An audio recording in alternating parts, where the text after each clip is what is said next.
I am Akpezi Ogbuigwe.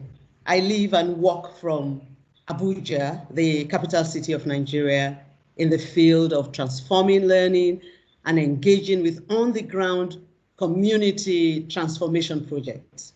I'm the current regional advisor for the United Nations University Regional Centers of Expertise, Africa region, as well as an executive board member with the Earth Charter International. My engagement with the RCE program has now become a lifetime engagement for me as I see opportunities wherever I go in Africa and globally to work with men and women who are courageously and passionately transforming their communities and institutions. There are over 170 RCEs worldwide and over 35 in Africa, the region we're assisting. There are thousands of foot soldiers in these African RCEs from Nigeria to Kenya, South Africa, Malawi, Cameroon, Egypt, Eswatini, Lesotho, Namibia, Senegal, Tanzania, Uganda, Zambia, and Zimbabwe, working on many projects. For the sake of time, I will give examples of some of the projects they are working on and making a difference at the local level. They are working on climate change young ambassadors programs, where they work with schools to raise young ambassadors at that level for the environment and for climate change.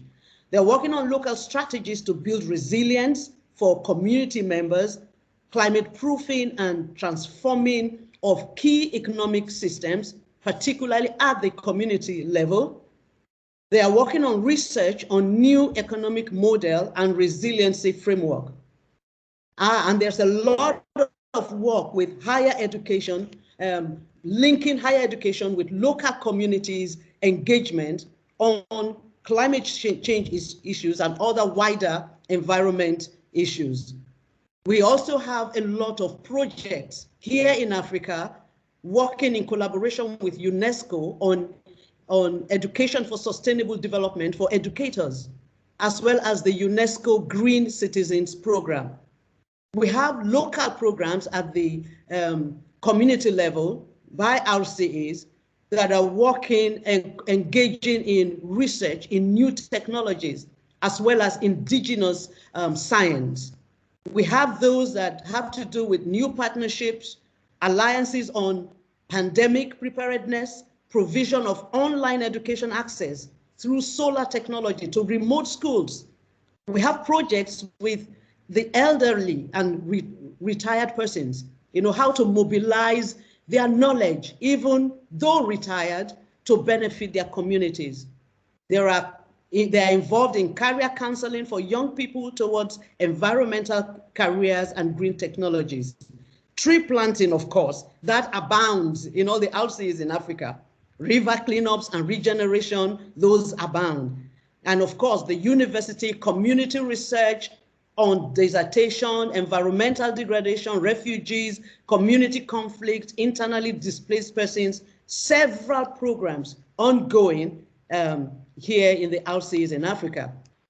The people least committed to this, who are rather more committed to the next elections, should not be leading the world in this discourse. We should hear the voices of the private sector, of the civil society organizations, of schools, of university. Their voices are there, not by the side, but their voices should be prominent. What is my solution to all this? My suggestion, my solutions will be what I called ASK. A standing for accountability and action planning.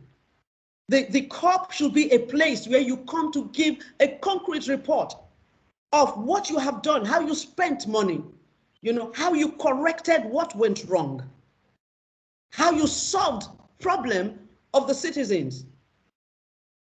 S, it should be a place for science and technology where we showcase, the latest in science with regards to climate change. And not just from a few, but as well, we have a prominent part for indigenous knowledge and experience. C, my C stands for celebration and success. where we also celebrate life. The fact that we can gather together in spite of the huge, humongous challenges we have is something to be celebrated.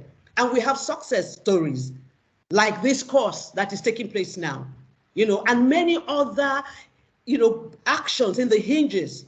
We have a lot of success stories in spite of the big negatives. Give me sustainability of substance, not of words, no matter how beautiful they are, not of commitments that have no backing, that are just politics. We can't play politics with life. We can't play politics with these issues. Give me sustainability of substance, and I will give you the future. And I would just like to end at this point, by again referring to the Earth Charter. I think it explains our world, the future, better than I can put it in words. It says in its beginning chapter, it says that we need to, for us, for the global community to move forward, we must recognize that in the midst of a magnificent diversity of cultures and life forms, we are one human family and one earth community with one destiny. We must join together to bring forth a sustainable global society founded on respect for nature, universal human rights, economic justice, and a culture of peace. There has to be peace, not war. Towards this end, it is imperative that we, all our leaders, everybody, the peoples of the earth, declare our responsibility to one another, to the greater community of life, and to future generations.